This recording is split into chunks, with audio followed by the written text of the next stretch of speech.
right, expert authority world, have you ever felt like you have a great product, a service, something of that nature, and it's just not getting the traction that you want?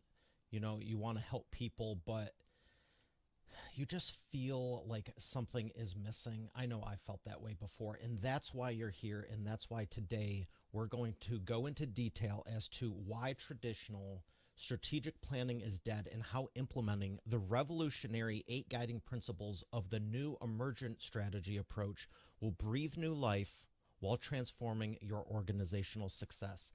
I'm going to bring them up right after we thank our sponsor, Alejandro Salazar. Every business needs a book, including yours. Visit freebusinessbookpublishingcourse.com today to learn the 7 steps to publish and promote your nonfiction lead and profit-generating business book in 8 weeks. Once again, that's freebusinessbookpublishingcourse.com.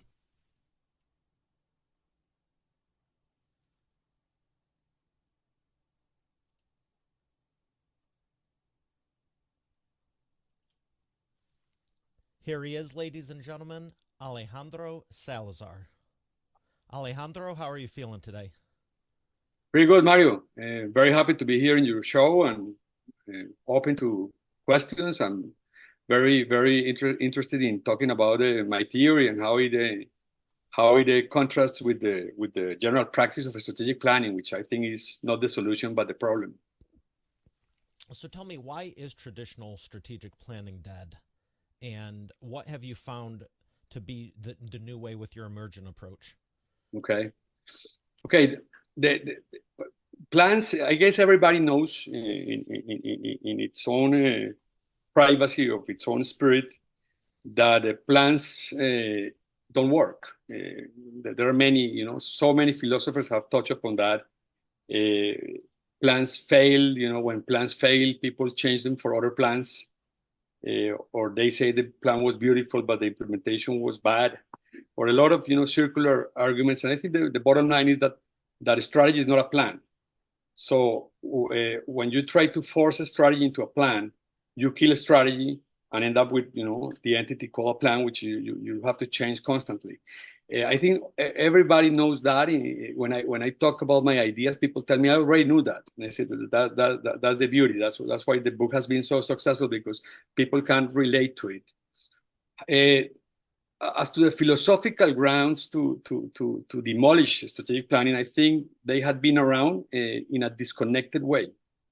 I guess 2 basic ideas had been there before, both of them, I guess, promoted, discovered, structured by American management philosophers. You think it just started around years ago for whatever reason and just got perpetrated through and no one thought to change it? Yeah. I mean, I think, remember, it's some sort of availability syndrome. In the absence of a better theory, people will continue to do plans. People do plans, we're taught to do plans. The whole strategic planning fever came after, basically after the Second World War, when the army came back to the U.S. and they came back through the GI Bill to schools. It permeated the whole idea that you have to have strategic plans. Throughout the 70s, with the ascent of the Japanese economy, the thing became very paranoid. The Americans thought it was really the Japanese had a plan. People started making more sophisticated plans. And ever since, it has gotten even more complicated. And while the main kind of fashion changes, the bad idea remains. I mean, it was first total quality, then it was reengineering, then it was integrated systems, then it became the internet, mobility, Six Sigma, and now digital transformation, and now AI. But there's always a big idea hovering. But the idea is that people have to do some plans to face that reality. And so it's a widespread phenomenon. I think not only companies and corporations and small businesses do strategic plans, states do them, regions do them, even by law. I mean, so why shouldn't companies do them? They shouldn't do it because it doesn't work. I mean, what you need, the whole term is a little bit of an oxymoron. Strategic plans, you cannot have a strategy through plans. A strategy is a different phenomenon. So, and I was going to tell you that the basic ideas were around. My theory, I just simply kind of connected the two ideas. One idea as to what is a strategy and what is not, and another idea as to how can you come up with one. Those two things were, there were very good insights that they were disconnected. As to the what is a strategy, Mike Porter, the famous Harvard scholar and probably foremost strategy thinker in the last 50 years, in 1996 posited that a strategy, the output of a strategy was a set of hard choices. It wasn't objectives. It wasn't projects. It was choice, hard choices. The secret of strategy is hard choice, he said. Strategy is choice. That idea, I was working back then in the company he had founded, so it came very close to me, and it changed my way of understanding. I think everybody changed his or her perspective with that seminal idea. But then, I thought that the thing was going to be a revolution of itself, and it didn't. To the day, I think it's the number 1 or 2 paper in HBR. The idea that strategy is not objectives, is not projects, it's simply choices, hard choices. The other idea that was around there had actually been presented or posited before that. In 1973, Henry Misber, another professor, actually one out of Canada, American, but or maybe he's Canadian. I don't know if he's Canadian or American. And what he said was that you couldn't get to whatever the strategy was through a process of planning. He said planning kills whatever the phenomenon is. He left it there too. No, both of them left ideas there. Just open-ended like that. Yeah, they didn't connect them, and so they couldn't possibly compete with the industry, the cookie monster industry that lives off strategic plans and everything it opens with the strategic plans. Remember that strategic plan is a little bit of a Trojan horse where you can sell a lot of other things. So the industry was addicted to the idea. When I heard Porter presenting his idea of strategy choice, it changed my life, and I started. I couldn't follow my old route, and I started trying to get companies to exercise hard choice. And what I learned, I later connected to Mintzberg's ideas. What I learned is that strategy had to be a process of discovering, learning, that would catalyze the famous hard choice, and that you would have to not finish with action, but start with action. So it was totally contrarian to the strategic planning process. You would start by reflecting upon what you're doing, by understanding the unintended outcomes of what you're doing in the market. And through that process, entering dissonance and eventually displacing a paradigm that would then give you the courage to exercise the hard choice. So it was a fascinating process. And I was doing that very... People have issues with the hard choice. Because I'm in agreement. Like, nothing's going to get done if you don't take action, if you don't make a decision, especially if it's a hard one. Yeah. And it seems like everyone wants to be at B, but they want to be at C, but they don't want to go through B and decide. And then you just get stuck at point A, and it's like, well, I wish, it would be nice if. It's like, do it or don't. Like, I've joked, like, it's a 50-50 shot. It's either going to work or it's not. But you gain insight, you gain clarity, you learn, and you go, hey, this didn't work, and maybe this didn't work, and probably this won't work. But at some point you go, I learned. There's only one thing that it could be left. Totally. And it does work. I think you're pointing, certainly it has to start by doing. The tragedy of strategic plans is that, they end with implementation and doing. They don't start with the reflection of. So that's kind of a fundamental thing. But you're right. Why are choices hard? And not to trivialize them, real choices, because when you can trivialize them. Some of them are stupid, and people still don't want to make them. But I get where you're going. You're right. But yes. But you're right that the choice process is very hard, and it's very hard simply because you are giving up on things that sound attractive. I mean, it's not like you choose life over death. It's that you choose one thing over some other things that look attractive too.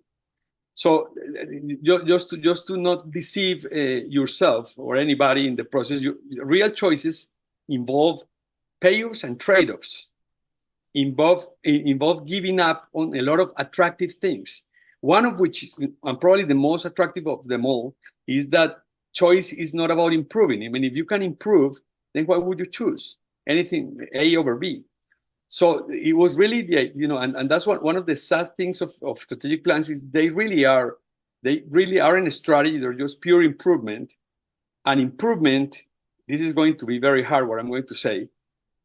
Improvement kills choice. That's exactly why, the Japanese economy, Porter's seminal idea came after he went to Japan and discovered, hired by the Japanese government, that back in the 90s, the Japanese were very good at everything, but they were very convergent, very similar companies. They wouldn't make money.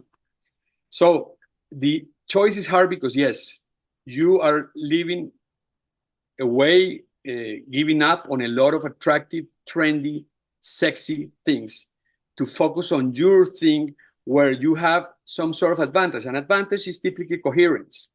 You choose a set of things over others. You choose them in a coherent way, and at the end, interestingly, what happens when you follow that path is that you create a unique company. Competing is building a unique company in the marketplace. So it's actually the worst thing is actually to converge and to be similar to and to improve after the other's example. So convergence is the disease, and the antidote is hard And you choice. actually have a profitable company, because when you're saying all the companies, they're similar, they're not profitable, those sound more like nonprofits to me. Yeah, exactly. That's not anyone's goal if it's a for-profit capitalistic company. I love Yes, nonprofits, but you have to be clear with the goals. you're right, but it happens every day with for-profit companies. When you're imitating your competitor, when you're following trends, when you are trying to do better every day, better in the sense that better because already another company you aspire to be is better than you.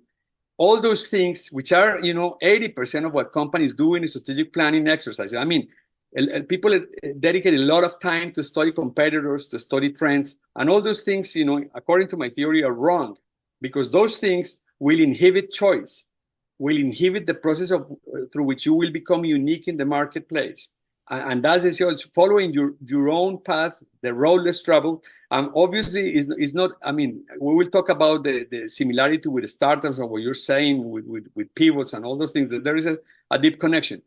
But winning, strategy is about winning, and winning is about being unique. What sets you apart from others, what makes you unique and keeps you unique again, is the hard choice. If choices weren't hard, Everyone you would be would making be them. unique. So all winning companies are unique in a way. They either have a way to compete, a way to go to the market, a way to develop a region they dominate, a set of products or categories they master. Whatever the thing, you can always find, and has always been my experience, you can always find some sort of DNA that distinguishes winning companies from the rest, and has nothing to do with technology or fashion. For example, in Colombia, the most successful I guess I would call it ice cream company, doesn't have fridges. Just to talk about fundamental choice, they sell in the corners through a network of direct salespeople that go with a small, bag, and they are, 4 times bigger than they're 4 times bigger than the second and more profitable. So the strategy has been unique, and I think going back to I went to school in the Midwest. I studied industrial engineering in the era of Japan, and we were taught to be better. So a lot of technologies and methodologies and things to make companies better and to chase after Japan. And what we learned, and sadly, is that only is better than better, and that you have to be a unique company, and that's kind of so choice is not something you can do out of a fashion, or it's a fundamental thing, and it actually comes from biology, Mario. when you transcend the economic view of competition and get more into biology, the same thing applies in the biosphere. Unique species, there's actually a theorem, I think it's called Gauss theorem, that says that if two species share the same ecosystem and fit in the same way, one kills the other.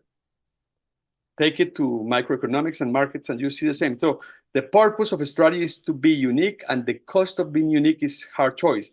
My theory was about how do you make that phenomenon happen in your organization, whatever its size, from a small startup to a huge corporation.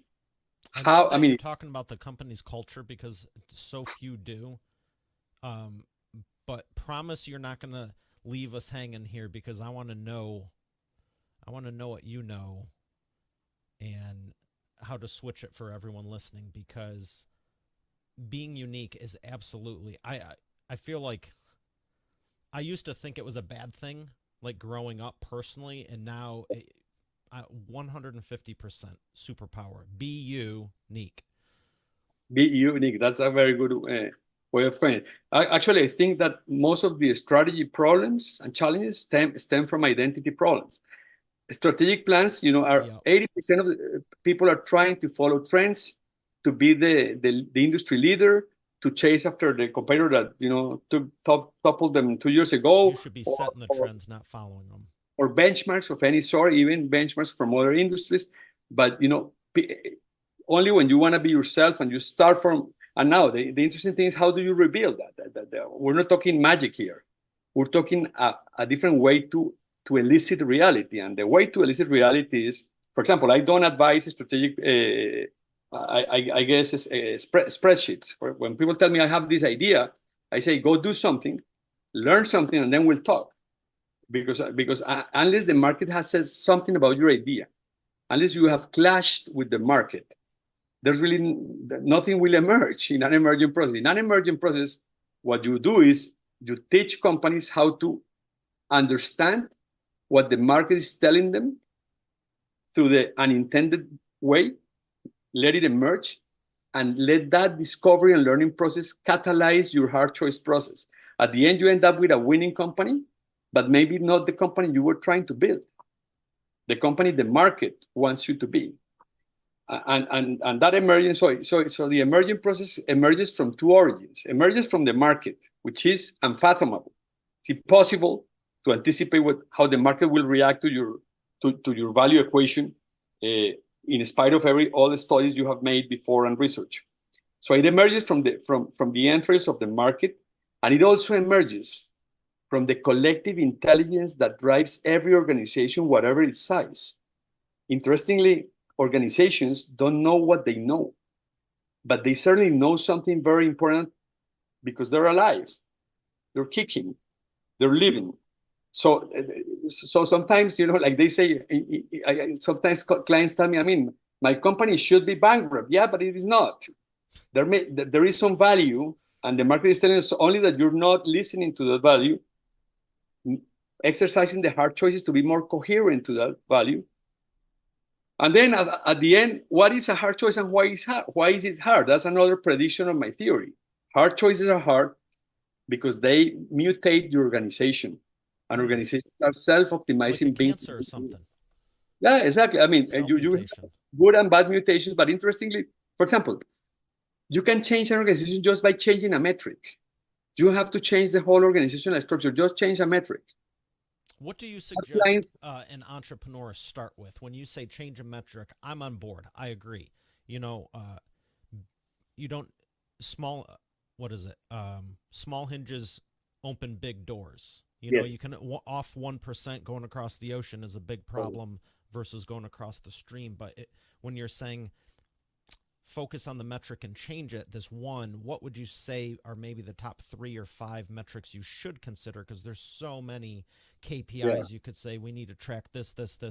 Well, you just made a new problem if you track everything. Where do you suggest entrepreneurs start? I think you have to look at the best metric of cash. I think I was going to say financial. But financial, watch out. Financial have a lot of the problems that you were talking about. You have a lot of big dashboards full of financial metrics, many of which are incoherent, and some of, most of which don't really talk about cash. Because remember, accounting has lost relevance and has lost it for years. So I say, and let me just dwell a little bit on that. The only way that that entity called the market can give you feedback, remember, it's not the client, the market, all the market together, is via cash. When the market returns cash, some sort of cash flow in whatever the metric you choose, more akin to cash, what the market is telling you is authorizing you to grow. Telling you, I want more of this. When you sell a lot of things and you grow, but you don't get cash back, which happens every day in startups, which die for that, in small companies and in big corporations that deceive themselves through that, then you're actually going after volume, after market share, after lots of things which are not cash, and that all ends up in a big bank implosion. So try to focus on cash. The best cash metrics depend on the industry, but try to be asset. That's the real feedback. And when you don't see the signal of cash, don't frame it as an improvement problem. Frame it as a learning problem. It's as if the market is not liking your value equation. Learning opportunity. Learning opportunity and discovery. And that's interesting. So the core of my theory is, if you reflect upon what you're doing, if you go via the unintended outcome, don't focus on the things you wanted. Focus on things that surprise you. I call those unintended results that turn into emergent results. When you see them, those things will call dissonance. For example, every day in my consulting practice, I see that companies, for example, most of the companies going after volume, revenue, market share, end up with very little profitability. When you show them their profitability, they say, okay, you did all these beautiful things, but you didn't get cash, and you're not earning the right to grow. At the beginning, that creates a lot of dissonance. People don't like it. The CEO wants to leave the meeting. People say, okay, this is a seasonality. A lot of excuses. At the end, eventually, people grapple with it. You enter the dissonance. You embrace the dissonance, and eventually, you get to a breakthrough. You break a fundamental paradigm of your business. Most of which are identity paradigms. You thought you were a company about this and you were about this. You thought you dominated this market and you dominated this. You thought that your advantage was here or not here. Well, whatever. Do you find a lot of companies feel like they are the market leader? They are dominating a market. They have the lock on it, and they really don't. Yeah, it starts off with the bad idea of the market leader. What is the market leader? I mean, the market has a lot of leaders. No, but you're actually dead right on point. When you frame a strategy as there's a leader and I either want to stay being the leader or I want to become the leader, that's a zero-sum problem. That's not the way markets work. Markets have a lot of different leaders. Winning is being valuable in the market, and there are many ways of being valuable. So yes, I mean, in my consulting, I have a very deep practice in LATAM, in particular in my country, and I advise most of the big companies. And I always, part of the dissonance has to do with that. Leader of what? They say, yeah, you're the biggest. Maybe you sell more than the others, but you don't make more money. Or you're not growing fast enough. Or you have your business in an era where you lose, and you average it with the business you win. A lot of those pathologies are there always. And, be sure of one thing, Mario. They are not measured. They're not evident. They come from what you're doing, but you're not seeing them. Your information systems are basically deceiving you.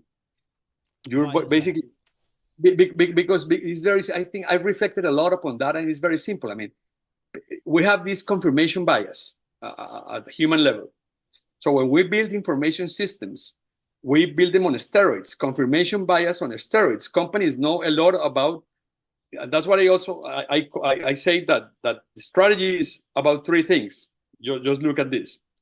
About what you do, about how you are organized, because you do what you're organized, and finally about a theory of the business that kind of, cruise your life,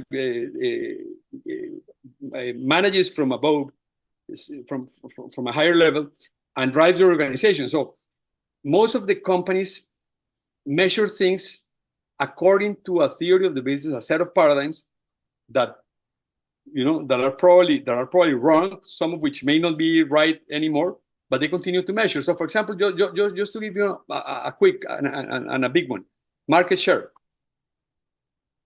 People claim that market share. Some people say that market share should lead to higher profitability. Well, that's wrong. That has been refuted every time that has been studied, and yet most of the companies measure as one of the critical indicators or metrics market share. So the process of emergence, you start with the doing, you see things you don't like, you bear and overcome the collective dissonance, and then at that point you're ready to do the difficult thing that you pointed out, to exercise the hard choice. Don't deceive yourself. If you don't break a corporate paradigm, you won't be able to make a hard choice.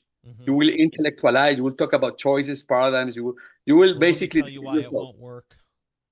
Exactly, and then that's the entry to I guess to the emergent strategy.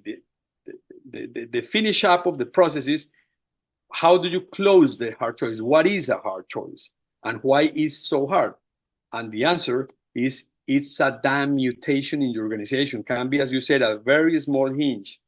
Just change a damn metric.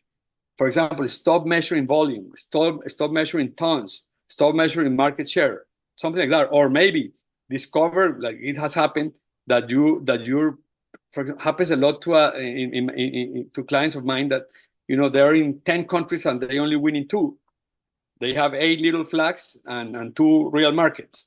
Stuff like that. I mean, and it will always involve mutating the organization. I see mutation in a generalized way. For example, change a metric, change some talent, redeploy people, maybe change a structure, maybe build a different capability, or become aware that the capability you thought it was distinctive, it is not. Whatever the thing, but at the end, organizations, in the absence of a learning process, of a breakthrough process, will avoid, will inhibit self-mutation. So that's and then when you do the mutation, it's very simple, because going back to my former statement, organizations do what they are organized to do. So if you mutated the organizations, they will be able to do other things that are more coherent to the thing you discovered with Mr. Market. So it's a process of, so those are kind of the cycles. They don't happen on a quarterly basis. You cannot pack them into little periods, or maybe arbitrary units of time. They require a lot of conversation and awareness. The role of the CEO changes. It's not the old genius strategist that we were sold into. More like the host of a conversation process. So it's a whole different game. So if you really wanna get to a strategy, if you really want to have a strategy, a way to be unique, which is equivalent to winning in the market, you need to practice an emergent process. It won't come through a traditional plan to review type of intellectual trap where most companies are mired. That only causes sleepwalking. That's kind of the big message. My ideas are in a book that I published and actually rewrote in English, The Emergent Strategy. My website, theemergentstrategy.com. You can order the book or consult or ideas or see postings and a lot of articles and practices. We're building something very interesting. And as I said to you, Yeah, it I sounds wrote a like book. it, because like we're talking about, so many people are stuck in the old paradigm, Yeah, and I this resonates with me because I've said stuff similar, like, how do you not see this is going on over here, this is going on here over here? It's got, even with a guess, blindfolded, I would say it's A, B, or C. So when you said financial, that's all. I mean, you could be saying, well, we have 67% market share.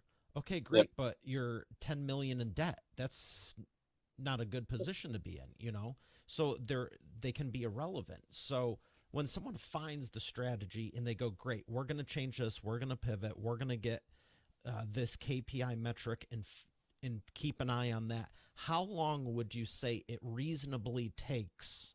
I hate the word realistic because the people who have built all this stuff were never realist. But how long would you say it reasonably? Does this happen overnight in 24 hours, a week, a month, a year? And how do you roll it out through your entire company, assuming it's 20 to 100 people on your team? That's great. I mean, actually, it's a lot faster and more evident than what plans propose. I mean, plans take so much time, so much implementation, Let's make a so many plan. We'll have a consultants at committee. every Then level. after 6 months, we'll make a subcommittee because no one could make a decision. Yeah, Oh my gosh, I've been that there. you're right. Death by committee. What I tell you is, and that's a very good question, is reality is very obedient to choice, to real choice. When you actually, have the epiphany, the collective epiphany that gives you the courage to exercise the hard choice, and you take it, and remember, implementing is organizing in my framework. It's very obedient, and catch is even more obedient. What really happens, it has happened many times, is that we're not waiting for a plan to be deployed perfectly and coherently, and I mean those things that you say, next year we're going to have the perfect plan. People, once they make the choice, the company changes its course. And one of the things that you see quickly becoming reality is that the effects on the cash flow are so fast.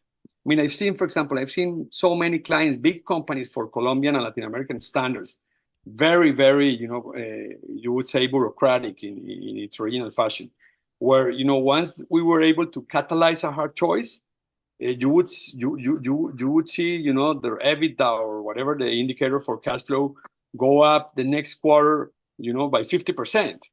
I challenge strategic planners and continuous improvers to get anything close to that. They are always, at the end when you see all these complex plans, they claim to have changed reality at 5% in 5 years. I mean that's silly. I would say that it's actually, your question is good, because I always say if it doesn't change your reality quick, then it was most likely a pseudo choice. It does change and it happens in all levels of it happens in your life.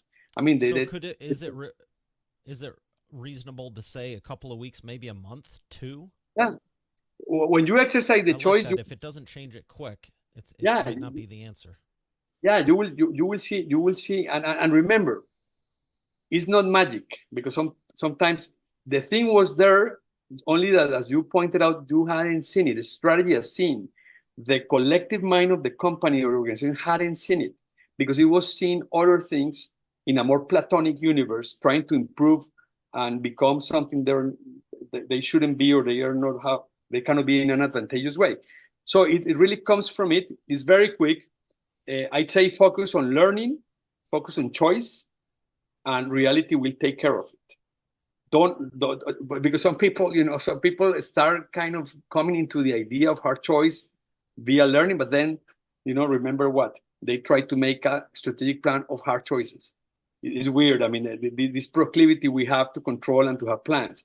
Once you get rid of that, once you embrace the emerging nature of strategy as a phenomenon that comes from the market, then you practice it, and it has very, very, very quick effects. And then the effort through your times is to keep mindfulness, not to go back to the old, sleepwalking.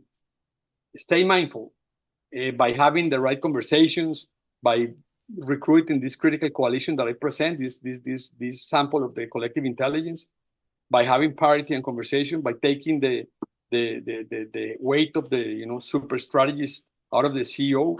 All of those things actually change the way companies compete. I think I was off frame. So I think that's really the story. And most important is a practice. Strategy, remember, is what you do. I didn't want to. Yeah, it's not a one-time deal. You got to keep going with it. Yeah, and you know, strategic methodologies, there are a couple every month. I didn't want to contribute with my share to make it even more irrelevant. No, I think what I propose is a set of principles. You build your own methods. The methodology you want to use with the nature of the organization is up to you, but follow the principles. 8 principles, strategies about breakthrough, strategies about learning, strategies about organization, strategies about doing, strategies about building unique capabilities, strategies about choice, and strategies about value. Those are, if you follow those principles, I'll assure you that you will discover your value and the market will scale you via profitable growth, which at the end is the ultimate objective of strategy. And remember, whenever people do the analysis, and I have seen the analysis made by a lot of analysts from different sorts, 80% of companies in the world, regardless of the size, exhibit unprofitable growth. They either don't grow or grow unprofitable, as you were pointing out. So it's about beating that 20%. Yeah, that's it. We do it for that. Obviously, the ideas apply on a more general way through all the situations when you have to compete to prosper, which, by the way, apply to regions, cities. I'm sure Detroit is, Detroit will become a top city, not as a result of a plan, but through an emergent discovery of the city and its advantages. Countries, it's actually been happening. I know it is.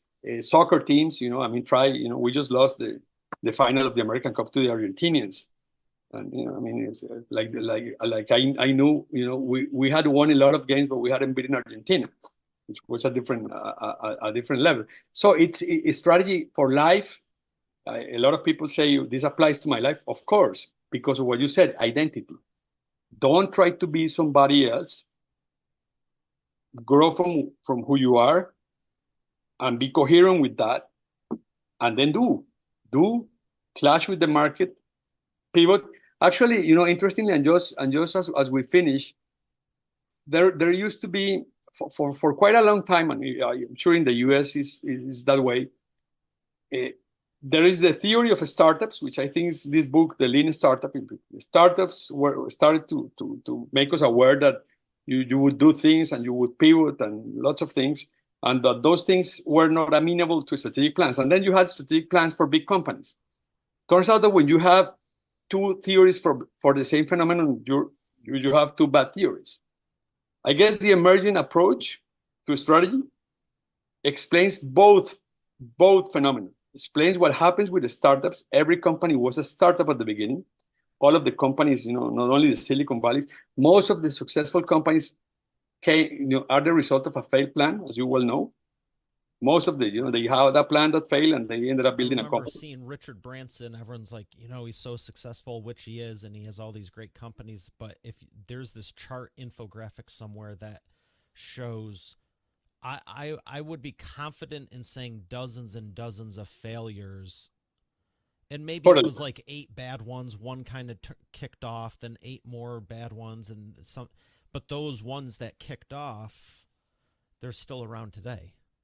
Totally, and that at the level of the market is creative destruction, like Schumpeter said, and the horizon of living companies is very small to the companies that have lived. But startups, yes, and the sad part of startups is that they quickly abandon that, and they start making plans to satisfy their investors, which is worse. Not even the market, but the investors. So, for example, in Latin America, every day, they give money to a startup, and they say, but you need to do this thing that worked well in Brazil. Say, yeah, but I'm in Colombia, not in Brazil. Yeah. So you see, sadly, the trap of strategic plans and confirmation bias looms even for startups. As far as big companies, we know it. I mean, strategic plans fail miserably. They even in two metrics. Very, very few of the plans are actually implemented as the plan proposed. And when they get to be implemented, which is, one of the big questions, why is it so hard to implement? That has to do with my theory. But then when they do, nothing happens with it. So the theory that explains how do you win and grow the challenge of a strategy, the theory that explains both situations is the same one. Is the emergent strategy. I mean, frame your strategic challenge as a learning, discovery, choice, and mutation process, and you will do well in whatever the market has for you because it's completely unfathomable.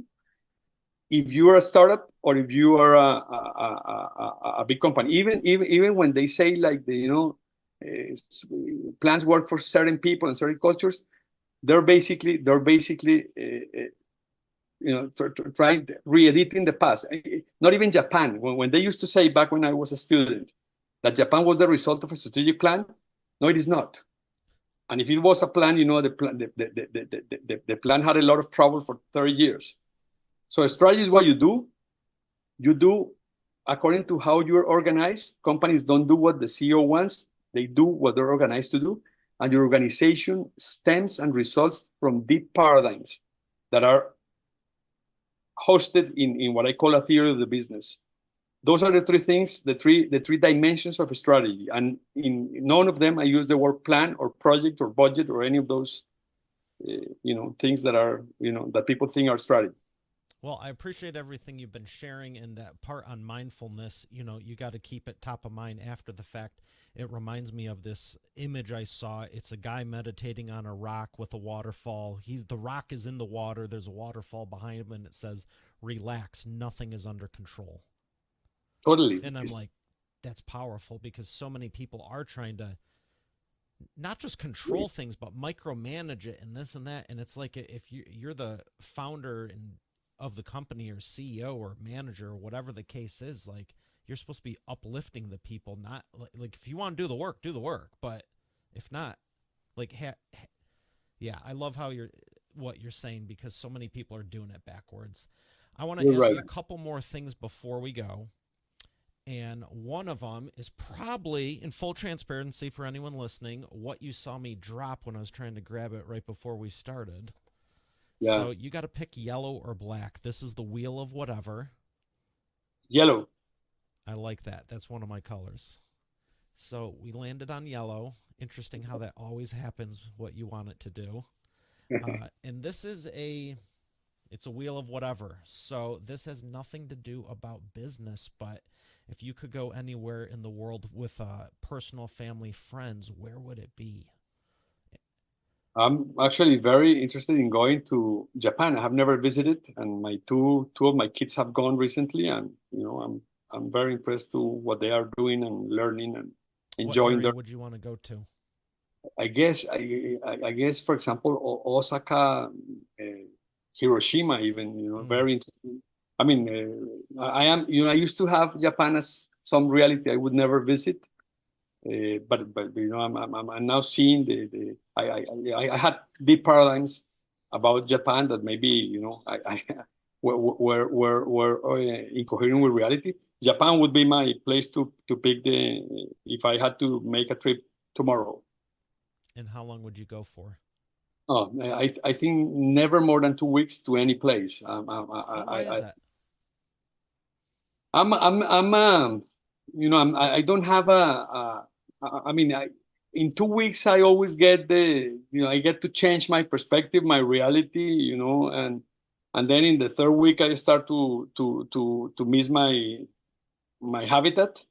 I think I have, I like more a life of quick breaks. I get a lot of flexibility. I do a lot of short trips than a long one. And when I've attempted a long one, even when I go to places that I could call my habitat, for example, when I go to Miami, I have an apartment there. I enjoy it, 2 weeks, and then the third week I'm starting to miss my real habitat. So yeah, I mean, maybe I'm a little bit conservative. Yeah, Colombia's home, and all over Colombia, because I have apartments in all of the key cities, in the big three cities. I move around those. We have a triangle of cities that are very short flights, and I kind of cover the market in that way. But yeah, I am not. And interestingly, to the point, I think that the emerging strategy is about conserving and mutating out of advantage, not mutating out of aspiration. So yeah, I mean, because you would wonder how, yes, I have a conservative bias, but I actually think that the right way to practice strategy is conserve first and then mutate. I remember once working in Merck, the German pharmaceutical company, has been around 300 years, and they would have in all the offices they would have three letters. They would say conserve first, conserve, change and grow, but first conserve. So I guess now that you ask me, I am trying to get some awareness of my own answer. It's great that you are aware, and that's cool. You got multiple places that you can just go to whenever you want. And I think it's smart because, I know people like to be gone 2, 3, 4 weeks. Oh, I'd go for 2 months. You need the time, but there's also nothing saying, and I think now that you mention it, I think I prefer the 5 to 7 day, 3 to 5 day. Like you can, why wouldn't you want to see 4 places instead of 1 for a month? Exactly. I mean, if you absolutely love it or have a home there or something, it makes sense. But I'm with you. I like to see different areas and stuff like that. So thank you for sharing. Japan is on your list, and we are going to come back after we thank our sponsor with the imperfect action round. 3 quick questions for you. But thanks for saying Japan. We'll be right back. Thanks. Every business needs a book, including yours. Visit freebusinessbookpublishingcourse.com today to learn the 7 steps to publish and promote your nonfiction lead and profit-generating business book in 8 weeks. Once again, that's freebusinessbookpublishingcourse.com. And we are back with the imperfect action round. Alejandro, are you ready to take imperfect action? Yeah, I mean, I want to understand what it is, but yeah, I'm ready. I'm up. Okay, fast action. Don't make the decisions harder than they have to be, right? Yeah. Okay, Exactly. I got 3 questions for you. Rapid fire answers, 60-second or less responses. The first one is, what is the fastest path to the cash? Value. Okay. I like it. I should change this to 1-word answers. It's even quicker. Try the next 2 that way. And okay. I'm curious if you can do it on the third. Number 2, what is the biggest problem you see your prospects making and the fastest way for them to fix it? Bad accounting. That's 2. That's 2 words, but yeah. Financials. Okay, 3, what is the best way to maximize customer lifetime value? Value again. Okay, appreciate it. Well, I'll give you a corollary there. There's a fixation with customer loyalty, which becomes a hindrance for the whole value equation. I actually think that sometimes companies overpay to retain clients that they were going to retain anyway because they're valuable, and they get these programs that take a life of their own, and where they end up acquiring clients that don't value them because they basically bribing them. So I actually have a lot of problems with the whole idea of loyalty programs. I think loyalty is a consequence of value. Focus on value. Okay. I like that. Where would you like people to learn more? I guess at the point of sale. I mean about your book, your website. Oh, I thought you were asking one of those other questions where I think learning is in the market. No, definitely. Thanks. My website, theemergentstrategy.com. There you can learn about the theory. You can see articles. You can order the book. The book is available on Amazon for delivery all over the US and the world too. The book has been translated or rewritten better in English. It has been a bestseller in Spanish, Latam, for over 2 years. And I want I am in LinkedIn, Alejandro Salazar. I am very active there. I would like to hear from people reading the book and giving me feedback and questions, and we can open a conversation. We also have an account in Instagram, Emergent Strategy. So there are so many ways to share and to get feedback and to keep and open the conversation. That's it. That's it, Mario. I think those are the main ways to keep the momentum and keep the conversation going. I like it.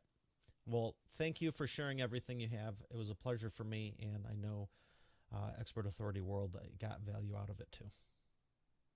Great, great to be here in your expert authority world in your I guess webcast and podcast. Let's repeat it one of these days. I'm so happy to have been able to talk to you and to share with your viewers and your listeners.